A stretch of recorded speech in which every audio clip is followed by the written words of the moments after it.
అందరికీ నమస్కారం.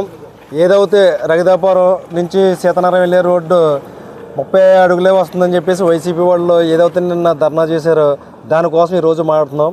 ఎందుకంటే మీకు ఇచ్చిన 5 సంవత్సరాల్లో మీరు పూర్తి చేయని రోడ్డు యాల బత్తుల బలరామకృష్ణ గారు ప్రజల దృష్టి పెట్టుకుంటే రోడ్డు అవుతే పోయింది, ప్రజలు ఏ రోజు కూడా ఇబ్బంది పడకూడదని ఎమ్మెల్యే గారు చెప్పారు.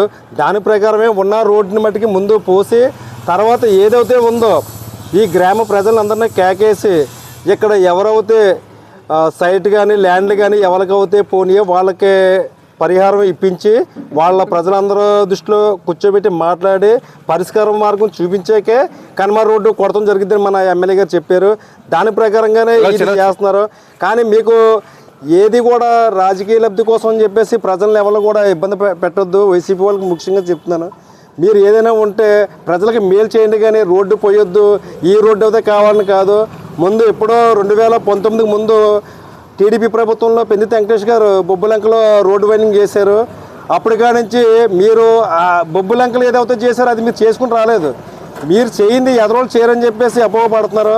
అలాగే బత్తుల బలరామకృష్ణ గారు ఏదో కూర్చోబెట్టి ఇక్కడ ల్యాండ్ రోడ్ దగ్గర వాళ్ళ దగ్గర డబ్బులు కమిషన్ తీసుకుండి వాళ్ళ కోసం రోడ్డు కొడతాం జరుగుతుంది అన్నారు. ఇటువంటివన్నీ మీకు చేతనవును, కానీ మా ఎమ్మెల్యే గారికి అటువంటిది ఏం చేతన కాదు. మీరు బట్టికి మాటల మట్టికి కొంచెం ఆలోచించుకుని మాట్లాడండి. జై జనసేన, జై టీడీపీ, జై బీజేపీ.